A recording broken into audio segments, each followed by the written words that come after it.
We're finishing 2024, so here's quickly a year in review. What happened in 2024? What made headlines?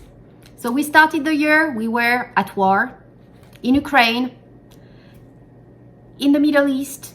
We finished the year, we are still at war in Ukraine and in the Middle East. The only difference is that it got more global. In Ukraine, now we are apparently having some North Korean soldier and officially using some Western missile. And in the Middle East, it's just growing in the region. So both sides, no progress, just getting worse, unfortunately. But beside wars, here I want to talk about economy, weather events, politics, and sports. Hopefully finishing on a bit lighter tone. And if I miss anything, please make sure to put in the comments below. But let's start with not good at all, but the weather events here. We've seen catastrophic weather events all along the year, everywhere in the globe. It started actually January 1st in Japan, where we had a major earthquake. I took notes here because there is just so much, it is hard to keep up. So we had at least 200 deaths in Japan. That was followed in April with some wildfire in Chile, in Valparaiso, that killed as well 100 plus people. Then we had floodings, landslides, flooding, major ones everywhere. Probably the worst one was in May in Papua New Guinea, that killed at least 670 people, at least because not everybody was accounted for. Major floodings as well in Valencia, in Spain, where people blame really the reaction on lack of reaction from the government following this flooding. Many of the dead were actually elderly people that were just stuck, trapped in their apartment. So we had also flooding, landslide in Nepal. We had some more flooding and landslide in the Philippines. It did not stop. And the US had its share as well with major hurricanes, category 5, that slammed over Louisiana. Florida had 2 in a row in the same area. One of them went up north to North Carolina and was very deadly and devastating for the Carolinas. So overall, a catastrophic year in terms of weather events everywhere in the world. All along the year as well, a lot of political events, changes worldwide. We've seen some change in governments in many countries where, for instance, if you look at the UK, you had the power that went from the Conservative Party that had been there for 14 years, it went to the left. Same in Botswana, 60 years in power, it completely changed and the Democratic Party lost power. You had elections in France, I covered that in other videos. First prime minister in a year. We're gonna go to a world record on that one. All over the world. And not to mention Russia, with Vladimir that has been reinstated, reinforced into his current presidential role. I'm not sure I would call that elections, but also Russia, but pretty much everywhere. South Korea, the same president that was elected early in the year by his parliament, declared martial law December, but was overruled this time by his parliament. And then the US. We could do a whole video for the US just looking at what happened this year. So I'm going to try to make it very short here, going month by month. January, Trump was ordered to pay 83 million for defaming Miss Carroll. All right. February, a special counsel decided to not prosecute Joe Biden for his handling of classified documentation, even so he does recognize that it presents serious risk for national security. March, we had the ballots in Colorado and the Supreme Court ruling that Trump cannot be removed from the ballots in Colorado. That same month, Trump secured enough delegates to become the official Republican nominee for president. In April, he got convicted.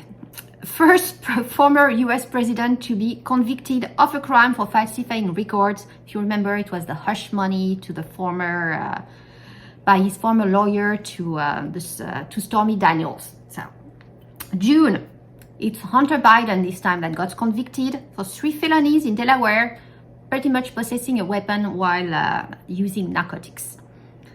Then, still in June, we had that famous, unforgettable presidential debate between Trump and Biden, where the whole world wondered what happened with the current president, who was actually asked following the debate to resign. Not resign, well, actually almost resign, but not to run for president by quite a few Democrats at Congress. But he said he would stay on.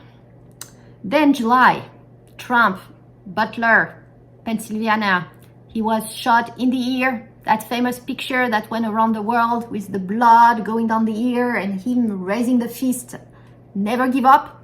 But besides Trump, we had 1 dead and 2 injured.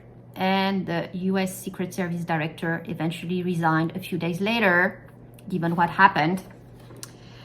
July still, Joe finally drops out of the race and decides to endorse Kamala to run for president.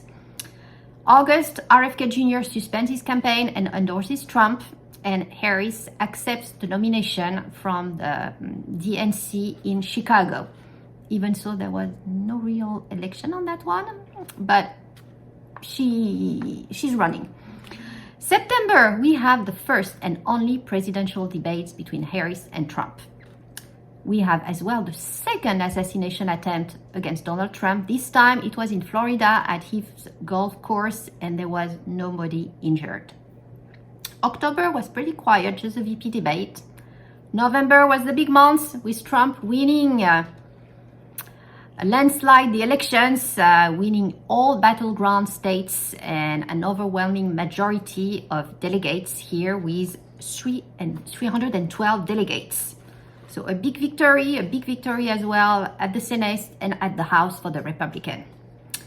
December, President Biden changes his mind about his son and saying, I will never forgive him, because he does forgive his son, as well as the 1,500 offenders, presidential pardons here. And to finish the year, December 29, we have former President Jimmy Carter that died at the age of 100. Yes, 100 years old. He had just celebrated it October 1st, but was not in good health already for over a year.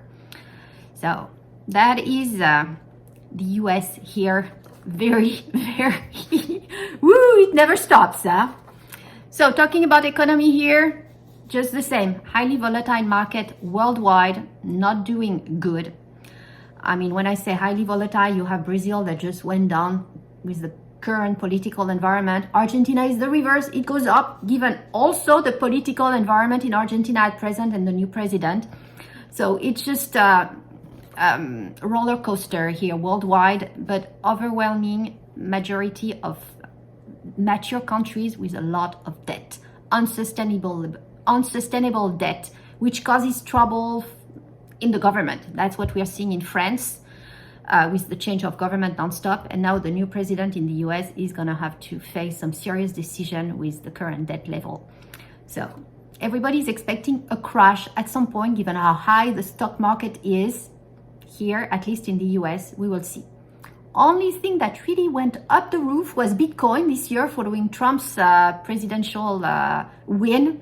It went above the 100K landmark. So that was a big crypto gain all over the cryptos with Trump. Let's see how this whether it's going to stabilize, go up, go down next year. Who knows?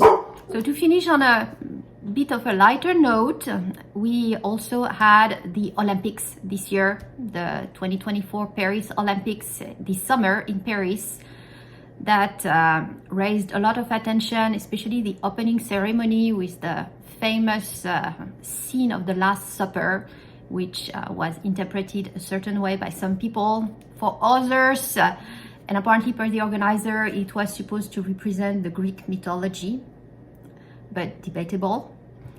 But aside from the opening ceremony, we saw some world records, some athletes, just to name a few here, sung this French hymn of love, l'hymne à l'amour, on top of the Eiffel Tower. That was quite a performance. So finishing on a hopeful note as well. And in Paris, we finished the year with the reopening of the Notre Dame Cathedral that was burned almost down, but survived and reopened this year. So I hope this brings back some memory, maybe. So much happened. Let me know if I missed something important. Please put it in the comment below. Thank you so much for watching.